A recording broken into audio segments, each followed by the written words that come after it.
চট্টগ্রামে শিবির ভার্সাস ছাত্রদল যে উত্তেজনা, যে মারামারি এবং ঘটনা যতদূর গিয়েছে, এই বিষয়টা শিবির অসাধারণভাবে ডিল করছে। শিবিরের অসাধারণ মুভ এবং সাদিক কায়েম বিষয়টা ডিল করছেন, সরাসরি চট্টগ্রামে উপস্থিত হয়েছেন। সাদিক কায়েম যে কতটা স্মার্ট ছেলে, সাদিক কায়েম কি জিনিস, এমনি এমনি ডাকসু ভিপি হন নাই। আর সাদিক কায়েমরা হাসিনাকে পতন ঘটিয়েছেন, হাসিনাকে দেশ ত্যাগ করতে বাধ্য করেছে। এই সাদিক কায়েমদের সাথে লাগা এত সহজটা।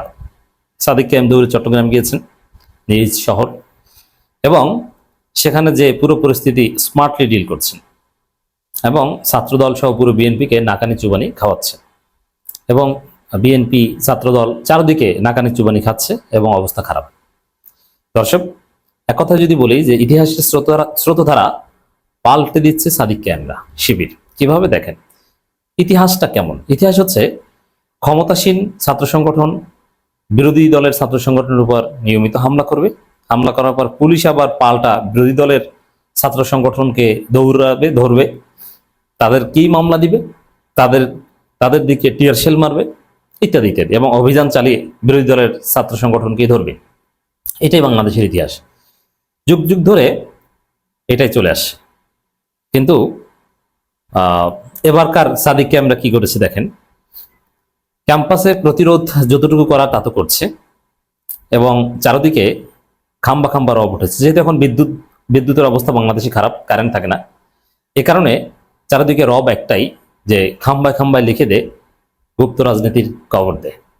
এখন খাম্বার কথা বললেই ওরা চেতে যায়। এখন ছাত্রদল কর্মসূচি নিয়েছে যে দেয়ালে দেয়ালে লিখবে যে গুপ্ত রাজনীতি চলবে না, গুপ্ত রাজনীতির কবর দে। কিন্তু শিবিরও বলছে যে গুপ্ত রাজনীতি চলবে না, কিন্তু সেটা শিবির লিখবে বা লিখছে খাম্বার উপর। এতে বিএনপি ছাত্রদলের অবস্থা 12টা বেজে যাচ্ছে।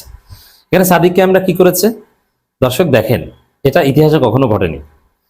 মামলা নিতে থানায় গেলে উল্টো ধরতো, পরিবারের লোকজন বিরোধী দলের ছাত্র সংগঠনের নেতাদের ধরে ওখানে একটু কলা রুটি দিতে যেত, এর চাইতে বেশি কিছু ছিল না। আর এখন সাদিককে আমরা চট্টগ্রাম সরকারি সিটি কলেজের শিক্ষক শিক্ষার্থী ও ছাত্র শিবিরের জনশক্তিদের উপর সন্ত্রাসী হামলার ঘটনায় জড়িতদের গ্রেপ্তার ও দৃষ্টান্তমূলক শাস্তির দাবিতে স্মারকলিপি প্রদান করেছেন বাংলাদেশ ইসলামী ছাত্র শিবির চট্টগ্রাম মহানগর দক্ষিণ শাখা। এখানে সাদিক কায়েম নিজে উপস্থিত ছিলেন।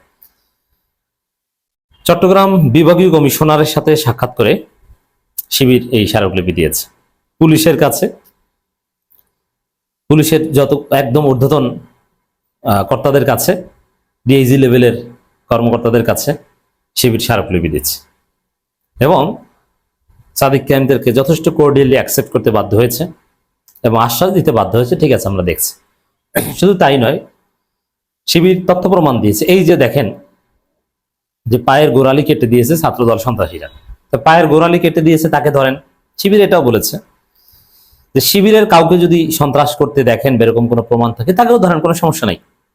কিন্তু যাদেরকে দেখা যায় স্পষ্ট প্রমাণ আছে, তাদেরকে কেন ধরেন না? এমন ভাবে শিবির সাদিককে আমরা কথা বলেছে, এর পাল্টা কোনো যুক্তি পুলিশের কাছে নাই। স্মারকলিপি দিয়ে এসেছে, তথ্য প্রমাণ ছবি টবি দিয়ে এসেছে, পরিচয় দিয়ে এসেছে।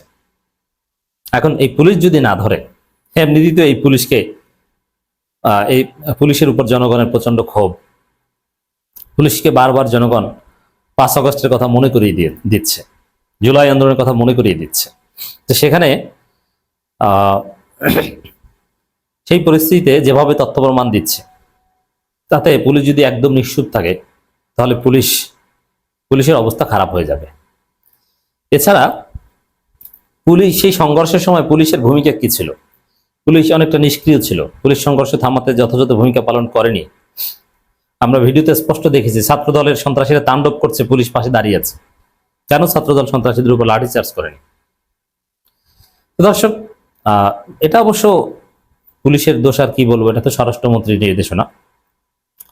এটা বিএনপির হাইকমান্ডের পক্ষ থেকে বলা হয়েছে, পুলিশ তোমরা কিছু বলো না, ছাত্রদল বিএনপি শক্তি পরীক্ষক, মারামারিতে যদি পারে তারা, তাহলে নিয়মিত এভাবে মারামারি তারা করে এক পর্যায়ে বাংলাদেশের সমস্ত ক্যাম্পাস দখল করবে। কিন্তু যেহেতু মারামারি পারেনি, স্বরাষ্ট্রমন্ত্রী সালাউদ্দিনের এক্সপেরিমেন্ট সম্ভবত ব্যর্থ হয়েছে। তো দর্শক, ইতিহাসের স্রোতধারা এভাবে পাল্টে দিয়েছে যে শিবির বিরোধী দল তাতে কি তারা ভিকটিম, তারা থানায় যাচ্ছে, পুলিশের কাছে যাচ্ছে, স্মারকলিপি দিচ্ছে এবং পুলিশের কাছে জবাব চাইছে। এটা অতীতে কখনো সম্ভব ছিল না। নতুন বাংলাদেশে এটা রিয়ালিটি। অতএব বিএনপি ছাত্রদল যদি সেই পুরোনো দিনের মতো সন্ত্রাসের রাজনীতি করতে চায়, এটা বাংলাদেশে চলবে না। এবং সাধারণ শিক্ষার্থীরা সবাই এখন খাম্বা খাম্বা বলছে এবং বলছে যে সন্ত্রাসের রাজনীতি চলবে না। এ সময় চট্টগ্রাম বিভাগীয় কমিশনার সাথে সাক্ষাৎ করে স্মারকলিপি তুলে দেন কেন্দ্রীয় আন্তর্জাতিক সম্পাদক ও ডাকসু বিপি সাদিক ক্যাম্প সহ শাখার অন্যান্য নেতৃবৃন্দ। স্মারকলিপিতে উত্থাপিত দাবিসমূহ হামলার সঙ্গে জড়িত সকল সন্ত্রাসীকে দ্রুত শনাক্ত করে অবিলম্বে গ্রেপ্তার করতে হবে। এখানে শিবিরের কেউ যদি সন্ত্রাস করে থাকে তাকেও গ্রেপ্তারের কথা বলেছে। অসাধারণ মুখ। তো এরকম তথ্য প্রমাণ সহ ছাত্রদল পারলে কিছু করুক, সেই ছাত্রদল পারলে সাহস করে দাবি করুক যে যার গোড়ালি কেটে দেওয়া হয়েছে, কারা কেটে দিয়েছে, সেই গোড়ালি কর্তনকারীদের ধরা হোক।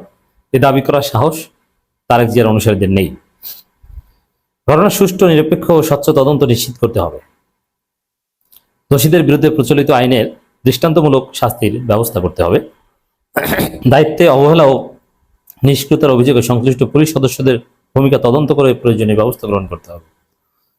ভিডিও, সবকিছু ভিডিও হয়েছে, আশেপাশের সিসিটিভি ফুটেজ এবং অন্যান্য ভিডিও, এগুলোর মাধ্যমে একদম স্পষ্ট যে এটা বিএনপির পরিকল্পিত ছিল এবং বিএনপির হাইকমান্ড এটা পরিচালনা করেছে। কিন্তু এক্সপেরিমেন্ট ফেল করেছে, কাজ হয়নি, পারেনি। ছাত্র দলের দু একজন কিছু ইট পাটকেল তো খেয়েছেন, তারা আবার হসপিটালে ভর্তি হওয়ার নাটক করছেন। ছাত্র দলের ছেলেরা যতটুকু আহত হয়েছে তাদের কাউকেই হসপিটালে ভর্তি হওয়ার কোনো প্রয়োজন নেই, কিন্তু ভর্তি হয়েছে। এবং এর আগে জগন্নাথ বিশ্ববিদ্যালয়ে দেখেছেন যে ছাত্র দলের ছেলেরা আহত হওয়ার নাটক করে, হঠাৎ করে শুয়ে পড়ে কম্বল গায়ে দেয় হসপিটালে বেডে। এখানে কিছু ছবি আমাদের কাছে এসেছে, আহতকে দেখতে গিয়েছেন ছাত্র দলের নেতারা, এখানে হাসাহাসি করেন। এর মানে সিরিয়াস কিছু না। তো দর্শক, ছাত্র দলের কপাল খারাপ। শিবির পুলিশের কাছে যাচ্ছে এবং প্রচারণা চালিয়ে ছাত্রদলকে সন্ত্রাসী, অপরাধী, রক কাটা হিসেবে অলরেডি প্রমাণিত করেছে। ইতিহাসের স্রোত দ্বারা পাল্টে যাচ্ছে আরো একভাবে, যে ইতিহাস বা ন্যারেটিভ ছিল এরকম, মিথ্যা ন্যারেটিভ হলো যে রক কাটা মানে শিবির, এখন ন্যারেটিভ হচ্ছে রক কাটা হচ্ছে ছাত্রদল, রামদা পার্টি, চাপাতি পার্টি, ক্রিস পার্টি, কারা? ছাত্রদল। অনলাইনে ভয়াবহ প্রচারণা চলছে যাতে ছাত্রদল রক কাটা হিসাবে প্রতিষ্ঠিত হচ্ছে এবং বিভিন্ন মিম পেজ থেকে শুরু করে বিভিন্ন শর্ট ফিল্ম, নানান কিছু এমনভাবে বানানো হচ্ছে যাতে খাম্বা, বিদ্যুৎ, রক কাটা, গোড়ালি কাটা, এরকম নানান বিষয়ে ছাত্রদল বিএনপিকে জর্জরিত করেছে। রাজশাহী বিশ্ববিদ্যালয়ে আবার কোপায়, ওরা শুধু কোপাকুপিতে আছে, রামদা পার্টি। রাজশাহী বিশ্ববিদ্যালয়ে এক শিক্ষার্থীকে ছাত্রদল নেতা ছুরিকাঘাত করেছে এবং প্রক্টরকে আবার হুমকিও দিয়েছে। রাজশাহী বিশ্ববিদ্যালয়ে শিক্ষার্থীরা এই বিষয়ে মাঠে নেমেছে, আন্দোলন করছে।